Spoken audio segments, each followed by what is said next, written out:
ہمارے خداوند یسوع کی انجیل مقدس لوکا کے مطابق اس کا پہلا باب 57 سے 66 آیات تک۔ اس وقت جب الصبات کے وضع حمل کا وقت آ پہنچا اور اس کے بیٹا ہوا، اور اس کے پڑوسیوں اور رشتہ داروں نے یہ سن کر کہ خدا نے اس پر بڑی رحمت کی، اس کے ساتھ خوشی منائی، اور وہ 8ویں دن بچے کا ختنہ کرنے آئے اور اس کے باپ کے نام پر اس کا نام زکریا رکھنے لگے۔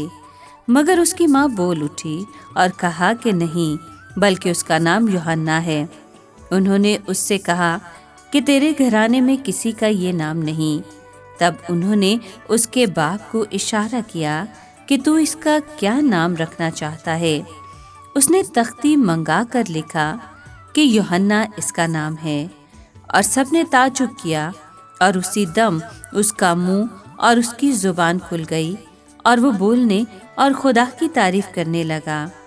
تب ان کے آس پاس کے سارے رہنے والوں پر ڈر چھا گیا، اور یہودیہ کے تمام کوہستان میں ان سب باتوں کا چرچا پھیل گیا، اور سب سننے والوں نے ان کو اپنے دل میں رکھ کر کہا کہ یہ بچہ کیسا ہونے والا ہے، کیونکہ یقیناً خداوند کا ہاتھ اس پر تھا۔ پاک کلام کے پڑھے اور سنے جانے پر خداوند کی برکت ہو، خدا کا شکر ہو۔ عزیز دوستو، آج کے کلام میں ہم نے سنا کہ الشبا کے وضع حمل کا وقت آ پہنچا اور اس نے ایک بیٹے کو جنم دیا۔ اس کے رشتہ دار اور دوست بے حد خوش ہوئے۔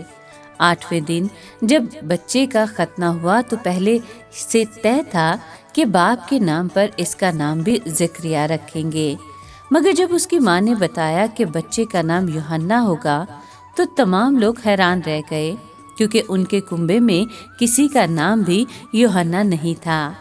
آخری فیصلہ کرنے کے لیے انہوں نے زکریا کو اشارہ کیا۔ اس نے ایک تختی منگوا کر اس پر لکھا کہ اس کا نام یوحنا ہے۔ یوں اس کا بھی فیصلہ ہو گیا۔ سب لوگوں نے تعجب کیا، لیکن ان کو یہ دیکھ کر اور بھی زیادہ تعجب ہوا کہ جو ہی زکریا نے یوحنا لکھا تو اس کے بولنے کی صلاحیت بحال ہو گئی۔ یہ بات بہت جلد یہودیہ کے تمام پہاڑی ملک میں پھیل گئی۔ لوگ حیران ہونے لگے کہ یہ غیر معمولی بچہ آگے چل کر کیسے کیسے کام کرے گا۔ وہ سب جان گئے تھے کہ خداوند کا ہاتھ اس پر ہے۔